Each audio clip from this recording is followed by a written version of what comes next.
প্রিয় এলাকাবাসী, উপস্থিত ভোটারগণ, মা বোনেরা, ভাইরা, আপনাদেরকে সালাম এবং শুভেচ্ছা জানাচ্ছি। আপনাদেরকে আন্তরিকভাবে ধন্যবাদ এবং কৃতজ্ঞতা জানাচ্ছি আমার পক্ষ থেকে।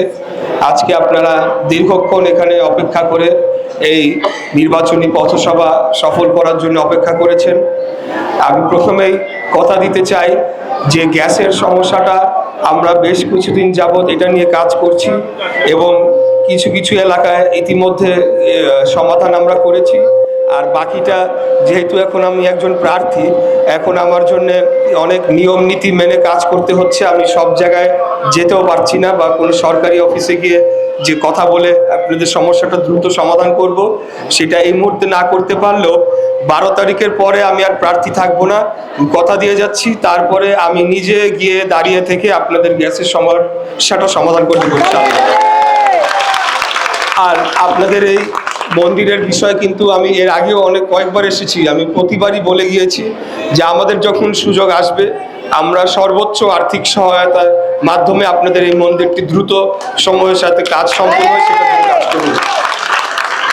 এগুলো আপনাদের দাবি অনেক ছোট, তো তারপরেও আমি আপনাদের কাছে কয়েকটা অন্য কথা বলতে চাই যে আসলে আমাদের যারা প্রতিদ্বন্দ্বী রাজনৈতিক দল এখন আছে তাদের অনেক কিছুই এখন আমাদের কাছে একটা শঙ্কার কারণ হয়ে দাঁড়াচ্ছে। তাদের কথাবার্তা, আচার আচরণে মনে হচ্ছে যে আগামী দিনে কোনোভাবে যদি তারা রাষ্ট্র ক্ষমতায় আসতে পারে তাহলে তারা নারীদের স্বাধীনতা হরণ করবে, তারা আমাদের ব্যক্তিগত স্বাধীনতা হরণ করবে এবং তাদের নানা ধরনের মত আমাদের উপর চাপিয়ে দিবে। এবং আপনারা লক্ষ্য করে দেখবেন যে তারা বলছে শান্তির কথা, কিন্তু বিভিন্ন জায়গায় কিন্তু তারা পায়ে পাড়া দিয়ে ঝগড়া করছে আমাদের ব্যাপারে, আমাদের বিভিন্ন পর্যায়ের নেতৃবৃন্দের ব্যাপারে অত্যন্ত অশালীন কুরুচিপূর্ণ মন্তব্য করে চলেছে এবং খিস্তি খেওরের কোনো শেষ নাই, সেটা অনবরত ক্রমাগত তারা করে চলছে। হয় তারা করছে বা তাদের কোনো অপরাপর আরেকটা সহযোগী দল তাদের লোকদেরকে দিয়ে করাচ্ছে। তো আমরা মনে করি যে আগামী 12ই ফেব্রুয়ারি নির্বাচনটি বাংলাদেশের ভবিষ্যতের জন্য অত্যন্ত গুরুত্বপূর্ণ এবং কোনোভাবেই আমরা এই যে একটা শক্তি তারা যদি রাষ্ট্র ক্ষমতা কোনোভাবে পায় তাহলে আমি মনে করি যে তারা আমাদের সকল ব্যক্তি স্বাধীনতা হরণ করে নেবে, তারা মহিলাদেরকে, নারীদেরকে ঘরের ভিতরে ঢুকিয়ে গৃহবন্দী করে দিবে এবং সার্বিকভাবে নারী পুরুষ সকলেরই ব্যক্তি স্বাধীনতার উপরে চরমভাবে হস্তক্ষেপ করবে।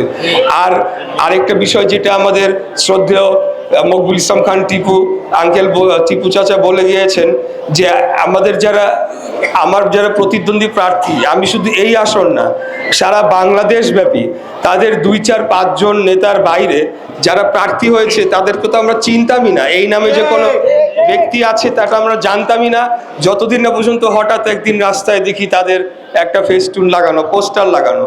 তো এখন তারা হঠাৎ করে উদয় হয়ে এখন যে ধরনের কথা বলছে, যেমন আমি ঢাকা 17 একটা আলোচিত আসন, সেই আসনের আমাদের প্রতিদ্বন্দ্বী দলের প্রার্থীর কথা বলতে চাই। সে নানা ধরনের বিতর্কিত মন্তব্য করে যাচ্ছে। পরশুদিন আমি একটা ভিডিও দেখলাম, সে বলছে যে আমরা হুমকি নেই না। একটা সাংবাদিক তাকে প্রশ্ন করেছে, সম্ভবত প্রশ্ন করেছে যে আপনি কি কোনো হুমকি পেয়েছেন কিনা, কারণ ওটা শোনা যায় নাই। তো সে তার উত্তরে বলছে যে আমরা হুমকি নেই না, আমরা হুমকি ধামকি দেই। আমরা সুন্দরবনের মানুষ, আমরা সারা জীবন হুমকি ধামকি দিয়ে আসছি। তা আমার প্রশ্ন হচ্ছে, একজন রাজনীতিবিদ কি হুমকি ধামকি দিতে পারে? বা হুমকি ধামকি দেওয়াটা কি কোনো ভালো কোনো কাজ? তাহলে একজন যে জনপ্রতিনিধি হতে চায় সে কিভাবে এই কথাটা বলে? এই কথা তো গডফাদার বা সন্ত্রাসীরা বলে, আমরা হুমকি ধামকি। তাই তাদের আচার আচরণ, কথাবার্তা, বিভিন্ন জায়গায় তাদের যে চলাফেরা, এটা দিনকে দিন পরিবর্তন হয়ে যাচ্ছে।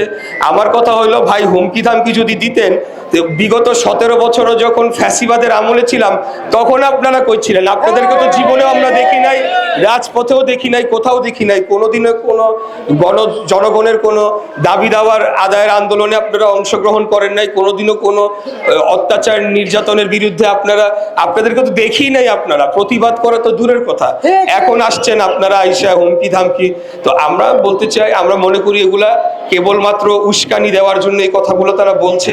এবং যেহেতু তারা, আমি মনে করি বিগত 1.5 বছর যাবৎ তারাই ছিল ক্ষমতাসীন দল, এখন একটা নির্বাচনের মাধ্যমে নতুন সরকার আসতে যাচ্ছে, তাই তারা ক্ষমতা হারানোর ভয়ে কোনোভাবে নির্বাচনটাকে বিতর্কিত করা যায় কিনা বা একটা সাংঘর্ষিক পরিস্থিতি তৈরি করে পরে শেষ মুহূর্তে বলবে লেভেল প্লেইং ফিল্ড নাই, আমরা নির্বাচন করব না, নির্বাচন বানচাল করা যায় কিনা। তা আমরা সেই ধরনের উস্কানিতে পাড়া দিব না।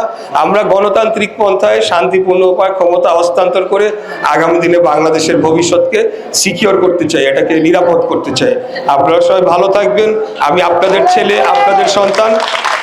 যে কোনো বিপদে আপদে আপনারা আমাকে 24 ঘন্টা, আমি রাজনীতি করার শপথ নিয়ে মাঠে নেমেছি। আমৃত্যু জনগণের কল্যাণে, দেশ ও জাতির কল্যাণে রাজনীতি করে যাব। আপনারা আমার জন্য দোয়া করবেন। এই পর্যায়ে ভালো থাকবেন। ধন্যবাদ সকলকে।